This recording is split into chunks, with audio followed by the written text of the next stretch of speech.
but it was, Here, There and Everywhere was one of my songs on it. And remember John sort of, just when it finishes, that's a really good song, that. Paul McCartney once considered Michael Jackson his best friend and musical partner, but few people expected that Jackson would make McCartney bitter for life just because of a contract worth $47.5 million. What caused this relationship to break down beyond repair? Why did McCartney call Jackson's actions cheating? The story behind this famous musical controversy will make you rethink the dark side of the showbiz world. Betrayal by a close pop collaborator. For music lovers around the world, the collaboration between Paul McCartney and Michael Jackson in the 1980s was once a symbol of a brilliant period of music, where two icons from two generations created immortal hits together. But behind that halo was a sad story of trust being exchanged and a friendship broken because of money and power. Paul McCartney once recalled the moment he first received a call from Michael Jackson. And surprisingly, he thought it was a young girl teasing him. His voice was high-pitched, light as the wind, and I thought some female fan had found my private phone number, McCartney recalled with a laugh. However, it was Michael Jackson, the golden boy of pop music, at the height of his career. And Jackson's offer also surprised McCartney. "Hey Paul, do you want to make some hits?" From that seemingly random call, a musical relationship blossomed. In 1978, McCartney wrote Girlfriend for Jackson, which was included on his 1979 album Off the Wall, the landmark work that launched Jackson's illustrious solo career. But it was when the two collaborated on The Girl Is Mine, 1982, the third single from Thriller, that their friendship caught the eye of the global public. The song topped the charts for 6 weeks, marking one of the most successful collaborations between pop and rock at the time. Soon after, they went on to write other hits together, including Say Say Say and the Man for McCartney's 1983 album, Pipes of Peace. Jackson once called this his favorite studio time of his career, saying they laughed, teased, threw things at each other, like kids playing music instead of working. In a very casual and intimate moment between the two, McCartney shared with Jackson a secret to the music business: publishing rights. He told Jackson about the songs by Buddy Holly and other artists that he had bought the rights to, pointing out that owning the rights was where the real money was, rather than just performing or recording. "You should think about getting into music publishing," McCartney told his young friend. Jackson responded with a mischievous smile. "I'll buy your songs." Little did anyone know that Jackson was serious. Just a few years later, in August 1985, Michael Jackson shocked the music industry by paying $47.5 million to buy the ATV catalog, two 550 font songs from the Beatles. McCartney, who had also intended to buy the treasure trove to regain control of the works he had written with John Lennon, was stunned. He could not believe that the person with whom he had shared such good times and collaborations would be the one to take away what he held most dear: his musical legacy.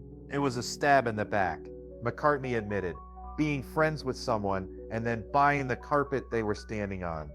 "I felt like a fraud." When he approached Jackson to negotiate, Jackson's response was simply, "It's just business, Paul." After the acquisition, McCartney and Jackson's relationship fell apart. McCartney wrote to him several times, trying to restore contact, but never received a reply. "He never responded to me. We stopped talking and we never had a good relationship," he said in a 2001 interview. Although McCartney later spoke out in tribute to Jackson after he died in 2009 as a talented and unique artist, the pain and disappointment remained every time McCartney recalled the event. One could feel the bitterness and disappointment in his words. Despite McCartney's sincere warnings about his music publishing rights, Michael Jackson quietly bought the entire Beatles song catalog, the spiritual legacy that Paul considered the tapestry he stood on. Why did Jackson make such a controversial decision? And what caused their relationship to break down beyond repair? Wrong choice. In the mid-1980s, a seemingly emotionally distant commercial event inadvertently became the deepest rift in the friendship between two musical legends, Paul McCartney and Michael Jackson. It all began when Australian businessman Robert Holmes, a court, owner of ATV Music Publishing, decided to sell his most valuable asset, a music catalog of some 4,000 songs, including 251 copyrights to the Beatles, called Northern Songs. The ATV catalog was more than just a musical asset. It was a cultural treasure trove that McCartney and John Lennon had created, shaping an entire era in music history. McCartney had long wanted to regain control of his songs after losing ownership in the 1960s due to inexperienced business decisions as a young man. However, when Holmes at Court set a starting price of around $40 million for the entire catalog, McCartney felt the figure was too high and hesitated to bid directly.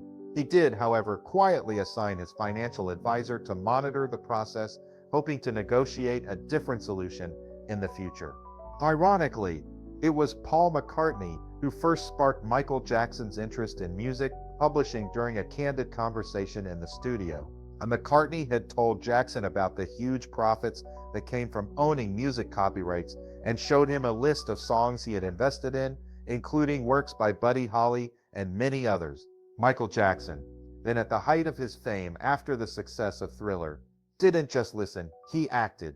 Intrigued by the business potential and lasting impact of the catalog, Jackson instructed his attorney, John Branca, to buy ATV Music Publishing no matter the price.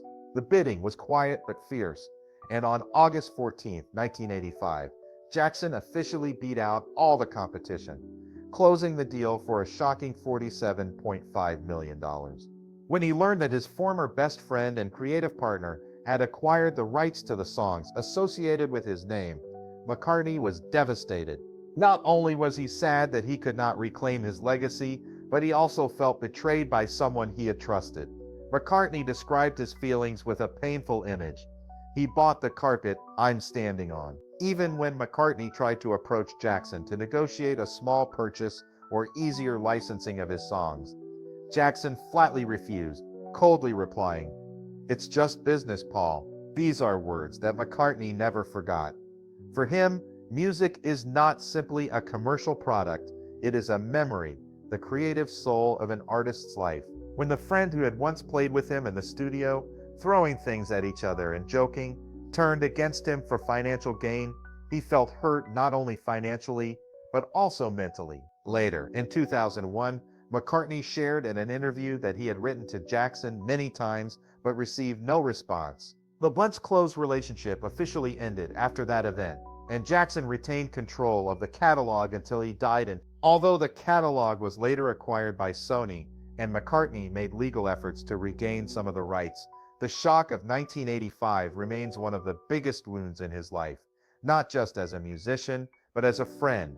Despite warning Michael Jackson about the potential consequences of meddling with the Beatles' catalog, Paul McCartney ultimately couldn't stop the deal from ceding control of his life's work. But he didn't give up.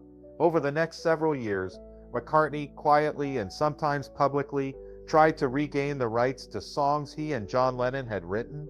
Can an artist prevail in a protracted legal battle with the corporations that own his intellectual property? Vain effort. After the shock of losing the ATV catalog to Michael Jackson, including the Beatles, in 1985, Paul McCartney embarked on a decades-long quest to regain control of the musical treasure trove he and John Lennon had created together.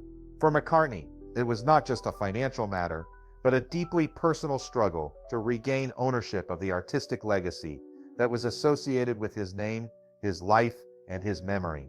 Immediately after hearing that Michael Jackson had won the auction for $47.5 million, McCartney took the initiative to seek dialogue. He wrote several letters to Jackson, hoping that his friend and collaborator on hits like Say, Say, Say and The Girl Is Mine would respond with sympathy. I wrote him a couple of letters and said, "Michael, after 30 years of contributing to the success of this catalog, don't you think you should increase your royalties?" McCartney recalled in a 2009 interview. But the response he received was a cold, "Oh, Paul, it's just business." Jackson's efforts were ignored. Even in his 1988 memoir Moonwalk, Jackson simply wrote, "Paul and I both learned the hard way about business and the importance of music publishing. The once strong friendship between the two men gradually faded and then fell apart, not because of money, but because of a lack of respect for the emotional and artistic merit. For an artist like McCartney, who wrote many of the defining hits of a generation, not being able to hold the copyright to his creations was a constant pain. I wrote those songs for nothing.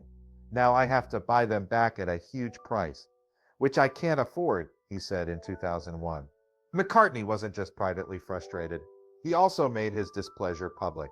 In 2002, on a live album, he changed the crediting from Lennon-McCartney to McCartney-Lennon for songs to which he had a major contribution.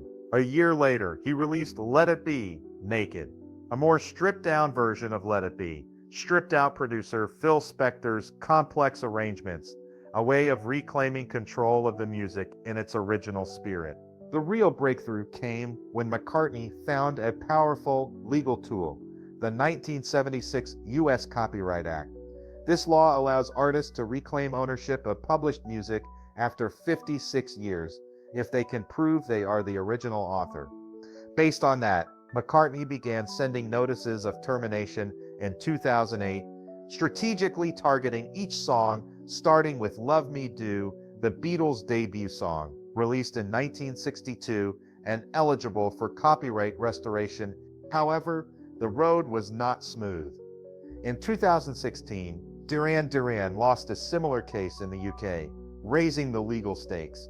In response, McCartney filed suit against Sony ATV, the heirs to the ATV catalog, in January 2017, in New York federal court. The lawsuit seeks confirmation that his notice of termination was valid and accuses Sony of failing to provide clear representations about McCartney's rights under copyright law. The battle dragged on for several months before the two sides reached a confidential settlement in June.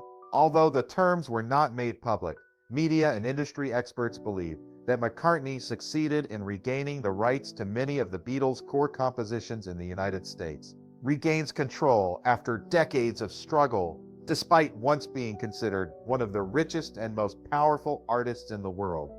Michael Jackson was not immune to serious financial crises, and it was these difficulties that led to a complicated chain of events that eventually paved the way for Paul McCartney to gradually regain ownership of his precious musical legacy, the Beatles' song catalog. In 1995, facing mounting debts and a controversially lavish lifestyle, Michael Jackson decided to sell 50% of ATV Music Publishing, the company that held the Beatles' song catalog, to Sony Corporation. The deal, worth approximately $100 million, resulted in the creation of Sony ATV Music Publishing, a joint venture in which each party held 50% ownership. At the time, many saw this as a strategic move by Jackson to consolidate his position in the music publishing industry, while temporarily solving his financial illiquidity. Jackson's financial situation did not improve for long, however. As the early 2000s progressed, his debts continued to mount, partly due to costly lawsuits and the costs of running the Neverland Empire. In 2006, a follow-up agreement was signed with Sony, giving the company the option to buy out Jackson's remaining stake in the company at a later date, a crucial provision. By then, the Sony ATV catalog had become an extremely valuable asset, estimated to be worth around $1 billion, a testament to the enduring influence of the Lennon-McCartney compositions.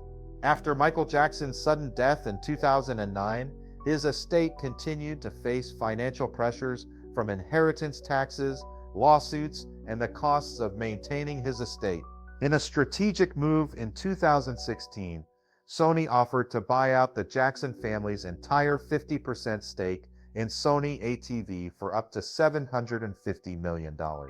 The deal made Sony the sole owner of one of the world's largest music catalogs, including not only the Beatles' music library, but also hundreds of thousands of songs from other major artists such as Bob Dylan, Marvin Gaye, Taylor Swift, and more.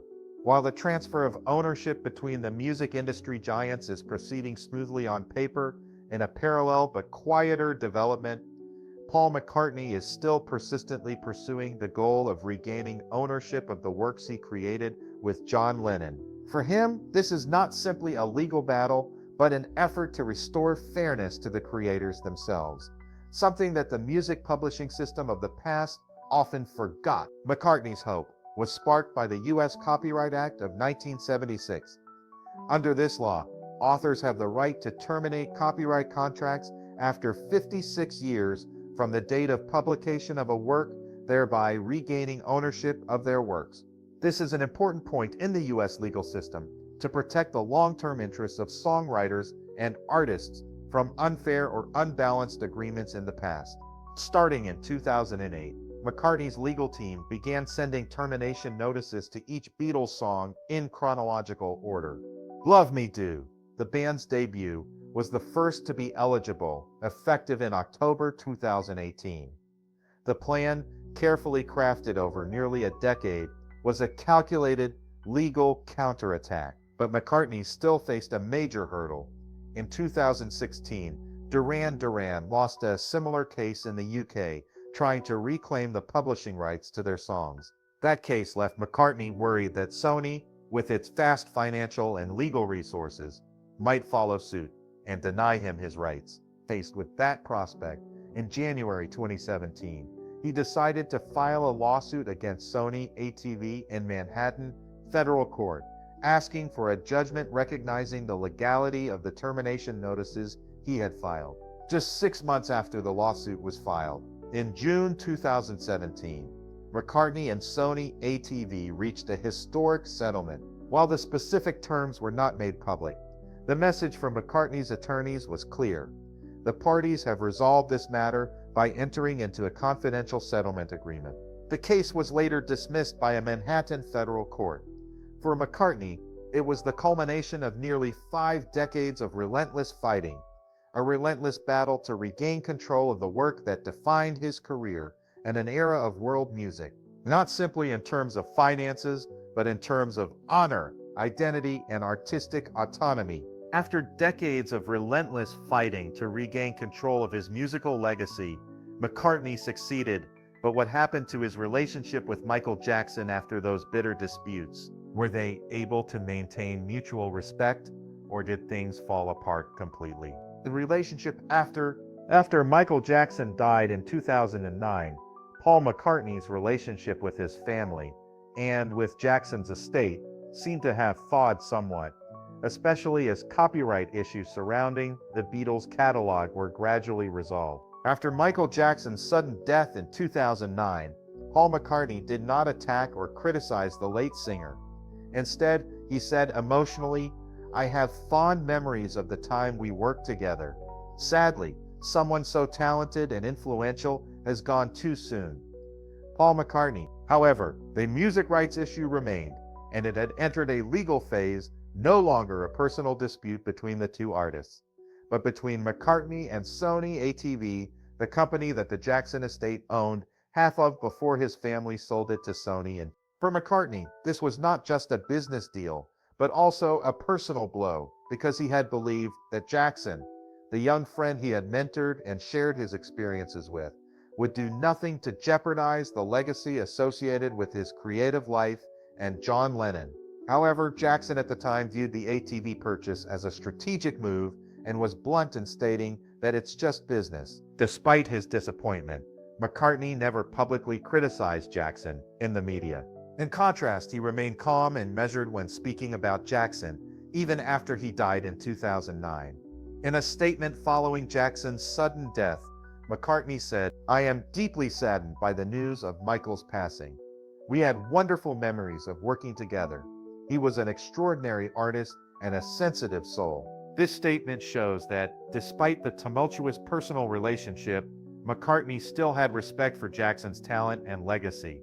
As for the Jackson family, after Michael's death, they made no move to retain control of the Beatles' catalog or interfere with McCartney's efforts to reclaim the copyrights. Instead, in 2016, the family agreed to sell the remainder of their Sony ATV stake to Sony for $750 million, a decision that was more financial than emotional or contentious.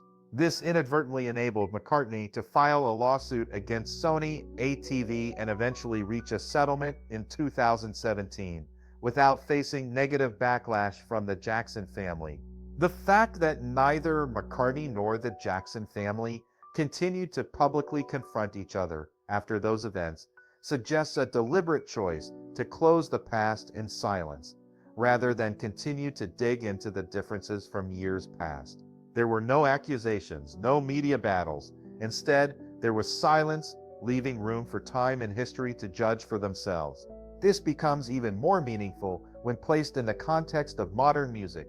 Both Paul McCartney and Michael Jackson are global icons who have not only shaped contemporary music but also influenced the creative thinking of millions of artists and fans. Despite their disagreements in the business world, a brutal and often pragmatic one, the two never denied each other's talent, influence, or artistic worth. On the contrary, their respectful silence affirmed a deeper symbolic dimension to their relationship, one that reflected the complexities of friendship, creativity, and ownership in the global music world. Ultimately, while their friendship may never be the same again, the relationship between McCartney and Jackson, both during their lives and after their death, has left an indelible mark on music history, a testament to how art and mutual respect can transcend differences over money or power. What do you think of the relationship between Paul McCartney and Michael Jackson after the copyright dispute? Can business destroy their artistic friendship, or do they still maintain mutual respect? Please share your thoughts in the comment section below. We would love to hear from you. And don't forget to like the video and subscribe to the channel for more interesting updates. Thank you and see you in the next videos.